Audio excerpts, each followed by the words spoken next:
What a shock. He pled not guilty. We're going to talk XRP price at the end, along with the Marathon CEO giving us big insight on the futures of crypto. Morgan Stanley, boring AF, is thinking about getting into crypto. Old milk from soggy cookies that I soaked in it because I was hungry and needed the calories. Due to the graphic nature of this program, listener discretion is advised. Hola dudes and chicks, and we've got more green up on the screen in big news as Marathon and Morgan Stanley give us the juice. But before we get into it, your comments come first because yes, you the viewer are most important. Well, maybe my cookies were a little bit more important because I had to eat them before I did the video. I soak them in milk for like a good 30 seconds. They get really soggy. They start falling apart. And if you need to, you just stick a spoon up in that bitch and you spoon them things out. Ronnie Gibson starts us off and says, stacked a decent amount of XRP. I'm stacking HBAR, XLM, and XDC since they're all under 50 cents. $100 of XDC can go a long ways. That's right, I've been asking you, are you still stacking XRP? Are your XRP bags full? And if you are stacking on something else, what are you working on? Andret says XRP and XLM. It's been a hard life, channel member. Thank you much for your support. Says HBAR, XLM, ADA are keeping the big dog company. Weapon XP says I got XRP, XLM, XCC, HBAR, Flare, and Caspa.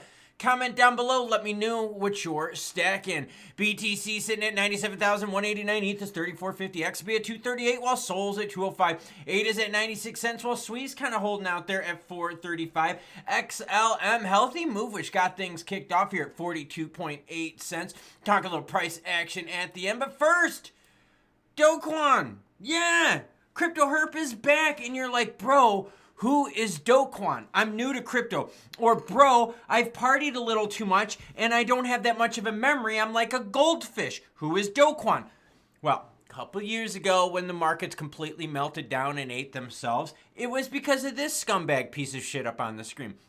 Carlos, are you serious? One person could cause so much of a problem? Yes. Yes, he could. This loser is the head of the whole Luna US ting that started us all off with this, right? Remember that when little Luna crashed? Remember their algorithmic stablecoin, which was unbreakable? Someone was like, yo, let's break this bitch. Broke it and then just wrecked the entire cryptoverse? Yeah, that was the guy that started it. And here's the thing, he was hanging out in Montenegro. Why? Well, because they wanted a piece of him too. But now they deported him to the US and he pled not guilty.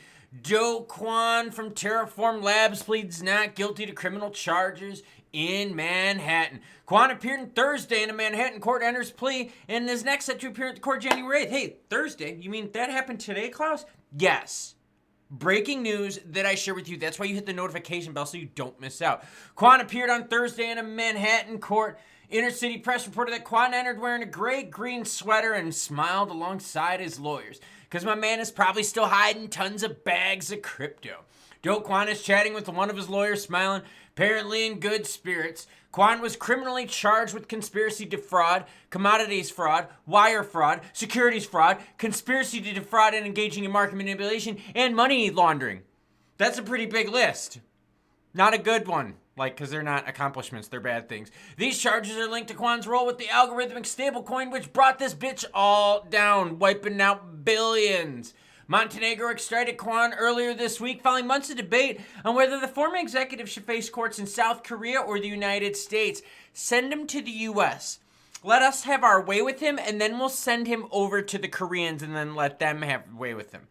For real, this guy's a piece of shit. Even up to the end, he said he did nothing wrong. Dude, you made this whole thing up that started this crap.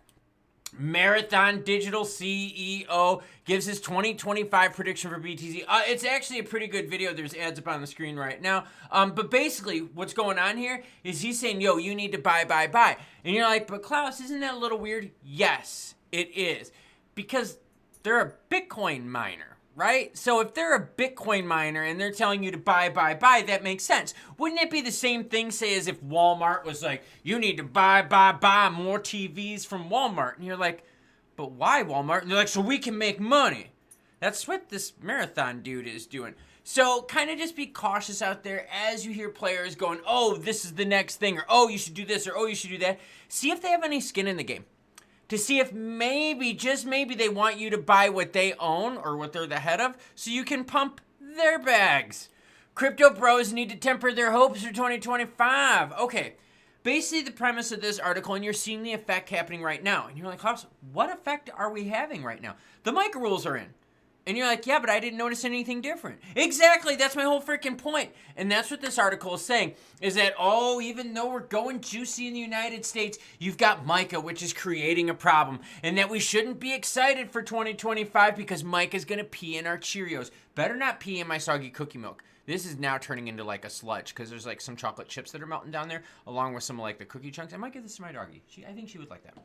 Well, either way, we're looking at this and we're going, yo, MICA, come on, we've known about these rules and regs, and the market is not worried about that. What the market is worried about is what are the juicy regs going to be in the United States? Are we going to create a BTC reserve? Now, in terms of regs, yeah, USDT is having a little bit of issues now in the Eurozone. They've lost 1.8% last time I checked in market cap. Ooh, 1.8%, scary. So again, the author here trying to make you think that there's some problems when there really isn't any problems.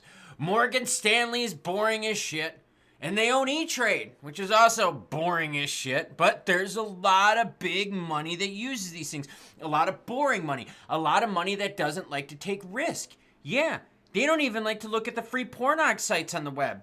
Seriously, that's kind of messed up, isn't it? Like, it's free. You don't even have to put your credit card in. Come on now. Morgan Stanley, one of the world's largest asset managers, well done, Klaus, is considering adding crypto trading to its E-Trade brokerage platform, according to a January 2 report by The Information. Wait a minute. I'm checking the date here. This is January. You're telling me that there's two big breaking news events that are happening right now that you're giving us coverage for? Yeah, that's just how it goes. The wealth manager reportedly cited expectations of a friendlier crypto regulatory environment under the United States President Trump. Trump promised to make this the world's crypto capital. The plans would make E-Trade, listen to this, one of the biggest traditional retail brokerages to add support for crypto trading, potentially creating competition for people like Coinbase. That's how big it is.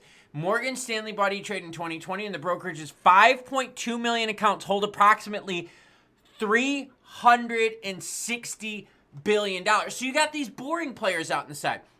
Morgan Stanley's E-Trade, traditional money. They're like, no, we don't want to go into crypto until we get new regs. So they're going to literally wait until the new regs take effect. So if we get new regs, let's say July 8th, okay? They're not going to put money in July 7th. They're not going to put money in July 6th. They're not going to put money in the month before when they announce that the regs are going to pass. No, they're going to put money in on the day that it goes live, if not after. So that's what we have to keep our biggest eyes and ears on and open for. New regs and the timelines of expectations for that. You're going to get a pumperoni on what? The announcement of new regs, and then you're going to get a pumperoni on when the regs go active, and that boring money on the sideline, like the $360 billion from 5.2 million people, can get into crypto. Now, let's go from something boring to something spicy, hot, and not really naughty, because when I think of naughty, I think of other things. I think of jumblies and... Yeah, sorry. I just get distracted. XRP's volume up 22% last 24 hours to $8.78 billion. Price-wise is looking really good because that move here over the last 48 hours has been a strong one, taking us from right around that $2 mark to 20+% gains in about 36 hours. That is great because it has really boosted the volume of XRP after a really low volume couple of days here. We talked about it. New Year's Eve, right? Players taking the time off. Let's jump into those candlesticks and see what they look like, because sometimes you need 15 minutes to take a look and see if it's worth it. All right, here's the deal. Here's that support at $2. In 2 times here, you can see we got close to that 245, but couldn't hold it. First candlestick, yes, we did break 245, but barely. On this second attempt right here, no, we did not get there. On that one, we got to 243. So, okay, we're pushing up at 245, but the market's like, no, girlfriend, not yet. I'm not giving it to you just yet. And you're like, okay, baby. But what are you going to give me? Well, I'm going to give you north of 235. You see these candlesticks right here? That is a good indication. I'll zoom in right here. That we are getting the support north of 235 at the moment. Can we pass 245? I'm sure we can. We just need more juicy news to happen.